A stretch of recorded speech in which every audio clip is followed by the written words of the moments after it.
It's an honor to be here. Yeah, for us as well. Okay. The first question is, how do you let go of someone who you thought was the love of your life? By loving them as much as you can. Without being with them? Doesn't matter. Focus on how much you love. Come into perfect alignment with who you really are, and everything that you want will then come into alignment for you. But how do you imagine someone else when you can't stop thinking about one person? Isn't that effort? Yes. And if we are talking about, as in the first question today, we're talking about, are you thinking the thoughts or are you receiving them? So are you conjuring the imagination or are you receiving it? So what happens if you're standing in the middle of something and you're trying to get someone to go away? Now your vibrational stance is one of repulsion. In other words, it doesn't work, but what you're actually doing is keeping away from yourself the inspiration about what you are looking for. Isn't that interesting? You cannot push against anything. You cannot push against anything without putting the equal pressure on yourself. So how do you allow then? How do you allow when you... Well, what is the feeling of allowing? What does allow feel like? What is it that you're looking for in a new relationship? What are you wanting? Fun, amazing experiences, expansion. All right. So are you saying to us that given where you are standing, you cannot find that? I can. Then do that. But what I don't get is, if I keep thinking about my experience with this person and thinking that he was the love of my life, how do I move on to the new, that's something I don't. Well, here's the thing. If you focus upon the aspects that are in harmony, that feel good as you focus upon them, then you continue to create the vibrational atmosphere that allows everything that you want to then flow into your experience. You see, we are appreciating this conversation because you are demonstrating the way a lot of people are still approaching what deliberate creation is. It feels like you are saying yes to you and no to you and yes to you and no to you and yes to this and no to this. And really you are, but you have been saying all of that for a rather long time. And you've created a consensus of who you are and what you really want. If you're having a lot of boredom, you're asking for a lot of stimulation. If you're having a lot of not fun, you're asking for fun. The life experience, the synthesizing, the sorting, the sifting through the contrast of life has caused you to identify in a vibrational way everything that you are looking for. And in fact, that's the reason that you are beginning to feel such dissatisfaction about where you are. Think about this.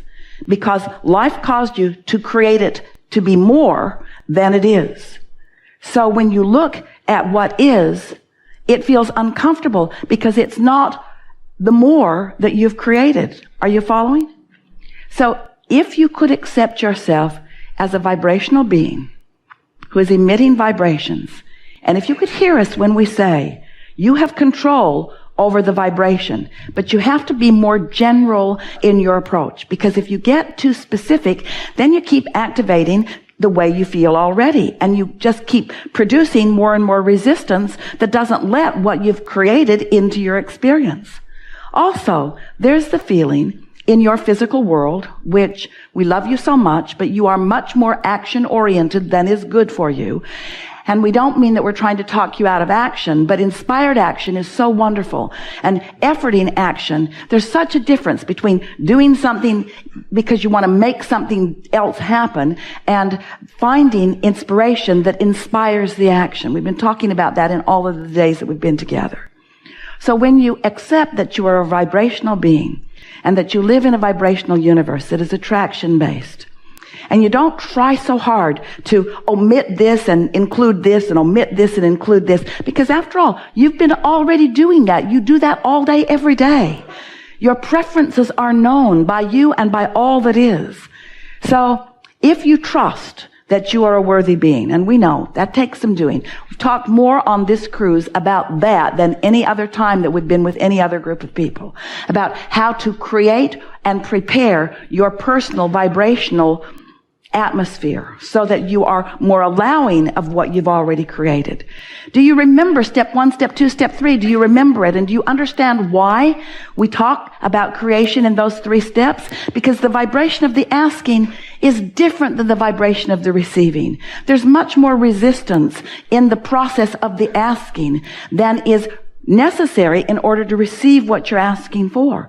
That was the sifting and the sorting process. You've done that. Now it's time to stop asking. It's like, this is going to seem odd to you, but we have to give you this analogy because it is so applicable. It's like you have a boy in your family and you have decided that it will be his job to take the garbage out. He'll gather it up and he'll take it out. He'll take it out of the house. He'll take it to the curb. He is the garbage handler. You decided that for him. He didn't decide it for himself. You assigned it to him. And so you ask him to do it. But no garbage moves anywhere. So you focus with greater clarity and you decide that you're going to be more precise, more deliberate, more accurate, more meaningful, more direct. So you ask in a stronger way, but you are asking from your position of knowing that he hasn't taken out the garbage. So your words defy your point of attraction. Your point of attraction is all about no garbage is moving the way you want it to. So you use words, maybe even threats, maybe even power, and you can maybe get him, motivate him to take out the garbage. But you haven't really accomplished anything because there's going to be more garbage. And you've got a momentum going where you are defying the natural laws of the universe. So humans really believe that if they get clear, if they get strong, if they make the consequences great, if they begin to withhold things, give me your iPhone. Give me your iPhone. That's really a great club. Give me your iPhone. So if your child yields to you, if you beat him down, if you break him like the horse, if he yields to you, then you are both teaching each other something that doesn't serve either one of you well. You're teaching a very conditional love. You're teaching, when you do what I need you to do, then I feel better and I get what I want. Well, that's not the way the universe works. And he's teaching you, if he does it, if he yields to your disconnection, if he yields to your demands and your power, if he yields to your words, if he yields to your action, if he yields to anything other than his pure desire to be of value, then he is teaching you conditional and in the same way that you are teaching him. So let's take this analogy, and you'd like the garbage to go, and it isn't going, and you see someone very capable of doing it, and you know what a willing person this is. You've seen the willingness on many occasions. So you don't make an edict, you don't make a commandment, you don't make a demand, you don't make a work chart. Instead, you appeal. They're taking out the garbage. Instead, you appeal to the aligned part of him. You love him. You acknowledge his value. You feel appreciation for who he is. You acknowledge all of the positive aspects about him. You turn yourself inside out in your love and appreciation of him. You acknowledge his value. You watch for evidence of his willingness. You appreciate him. You do not let his behavior be the reason that you find your vibrational atmosphere. You take care of your vibrational atmosphere apart from that, apart from everything, in fact. You love as the source within you loves, so that when you hold him as your object of attention, your appreciation of him is enormous. In fact, you express to him, because when someone holds you as their object of attention and they are tuned in, tapped in, turned on to this source energy, it's enlivening to them.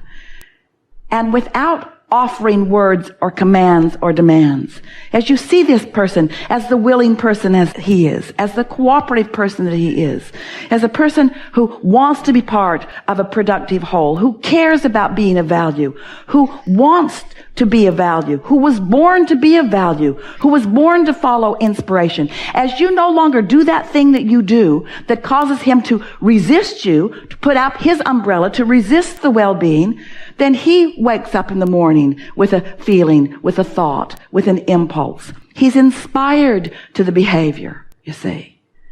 And that's really what you're wanting to do with everyone in your life.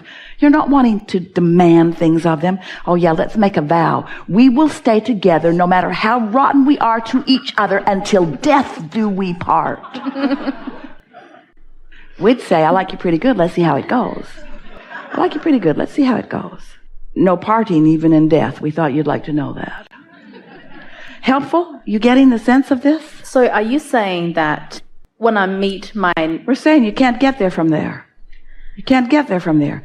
You have to create the atmosphere around yourself. So sometimes it is easier to walk away from things that you're tripping over, because the less you trip over them, the less active they are in your vibration. But when someone says, "Hey, Abraham, I think I will leave this relationship because of this reason and this reason and this reason. Do you think I should go?"